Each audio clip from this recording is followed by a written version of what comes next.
Today my name is Brandon Breno, and I will be interviewing Ashley Palimo, a co-president of the Hawaiian Pacific Islander Club. Hello. So today I have some questions relating to the Asian Pacific Islander community, and hopefully this can help us out know more knowledge about you guys. So, what are some key cultural values that counselors should be aware of when working with Asian Pacific Islander clients?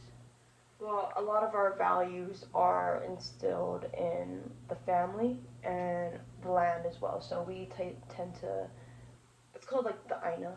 So the land is called the Aina. So like we tend to serve the Aina before us, if that makes sense.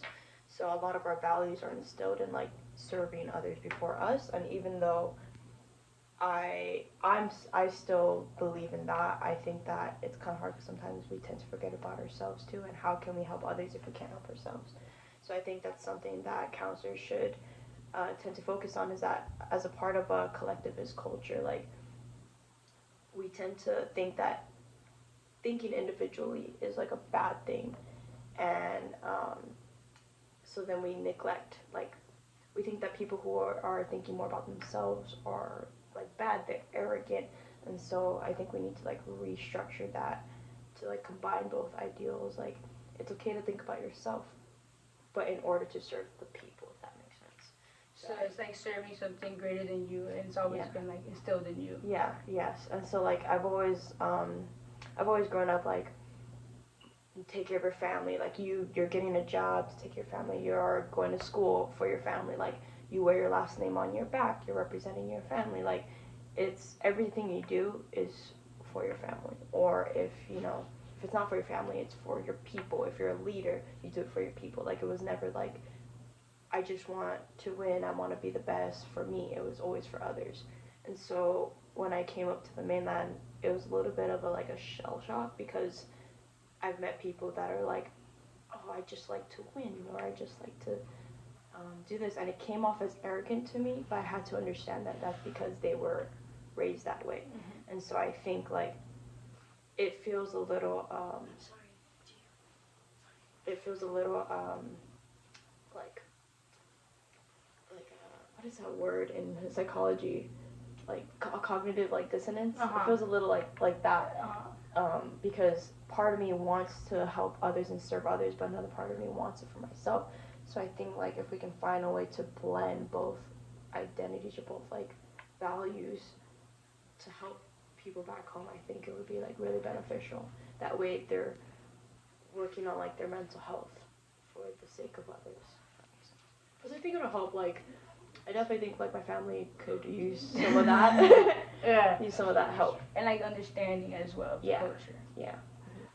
One question I had, because from my other classes, I saw that Asian demographic is one of, at least for colleges, is one of them that have the highest suicide ideations, I think, and they use the resources to leave. So I said, how does mental health stigma affect Asian Pacific Islander communities, and how can counselors address this issue?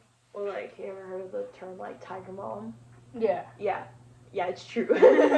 I hate to say, like, I wish it was just like a joke, but it's serious. Like, I know my mom growing up, she was very, like, you straight A's, like you better get this done. And even though it didn't translate to that, like when it came to like sports, she was always focused on my academics. And even like my grandma was the same way too. And so like I kind of like grew up in that environment for myself. It's different for my brothers, which is weird, because I would have expected them to get the same treatment. But I came to find out that I was kind of like, as a girl, mostly getting that. I think that's a whole nother story in itself. But I think like, what is okay? Oh, how does it, the stigma? So I think like, plus too, like my parents or like my mom was never like openly like, hey, I love you, I love you, I love you. Like none of my parents were. They were just like, love you, period. That's it. Like there was never no like expressiveness. And so growing up around that, and then come to college, it's like, oh, there's like different people that express themselves. There's different ways that they express their gratefulness, or and so I've had to learn how to navigate through that and figure out my own way, because I would be a little, how do I say, like grossed out if someone came to give me a hug and I was like, what?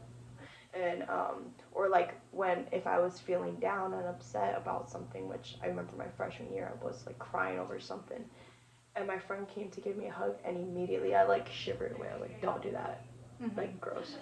But I've come to learn like it's okay. It's okay to do that. It's okay to ask for help. Like I've even gone like tried out counseling for the first time the other year, like last year I think, and it changed my perspective because I remember when I first signed up for it, it felt like I was like begging for something, and I didn't like that. I didn't like feeling weak. I didn't like that feeling, and so it was really gross. But I'm trying, and I think that other like people in my spot or other Hawaiians, other Pacific Islanders, other Asians who are in college feeling that way should definitely just take the first step and go.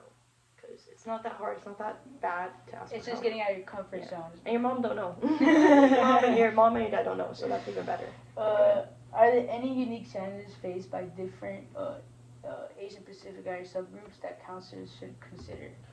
Well, at least to my knowledge, in Hawaii, we're like a melting pot. So there's like Japanese, there's Chinese people, there's Portuguese, there's Hawaiian, Vietnamese. Like there's so much of us that it almost like, and it works well. Like everything kind of blends in well, and I've always like noticed that. But I think once you get back to like the mainland, or you go to school like in the mainland in college, it's kind of like a, how do I say it?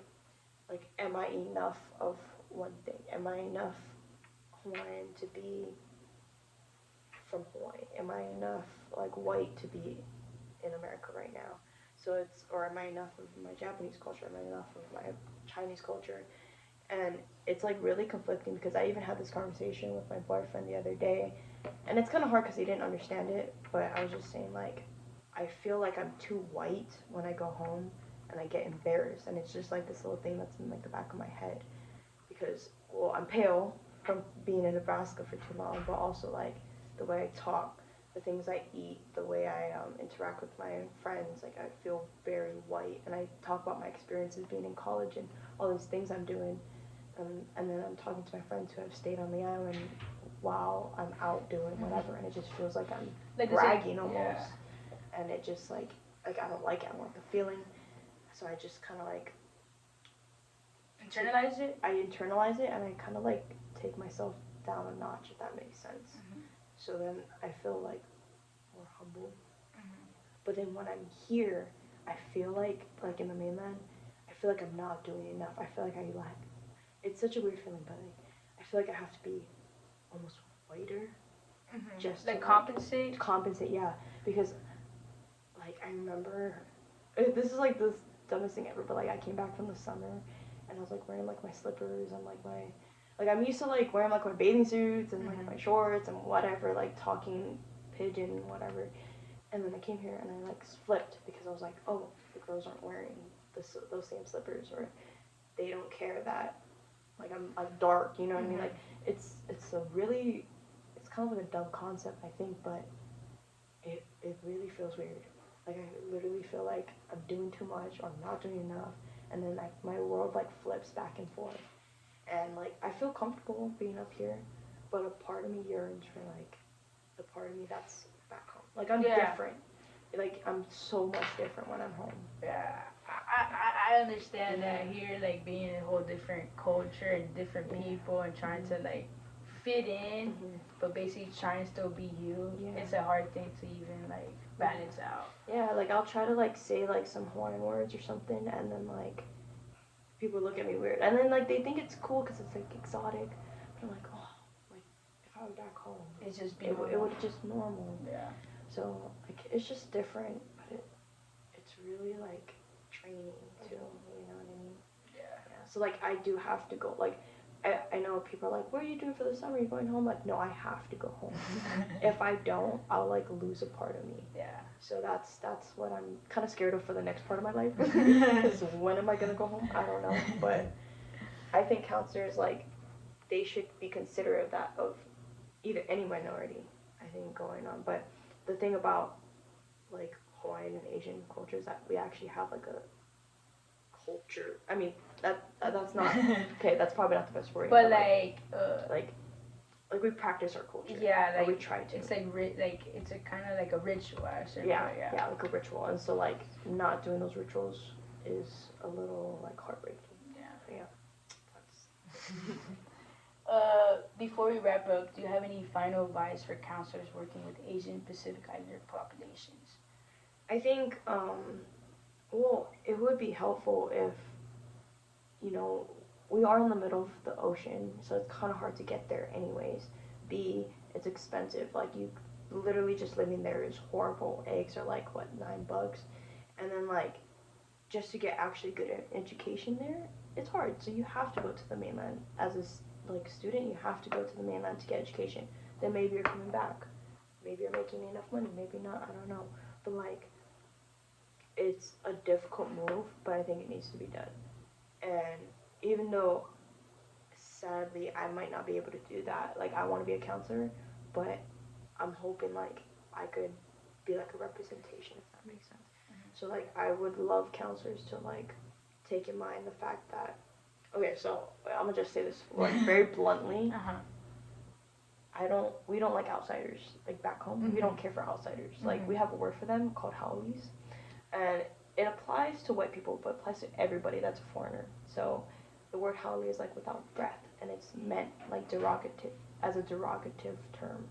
And so like if you are like say a person who's white or a person who is a foreigner and you're coming into Hawaii and you're, you know, wanting to change and help these people, that is fine. That is totally fine. Like I want you to do that.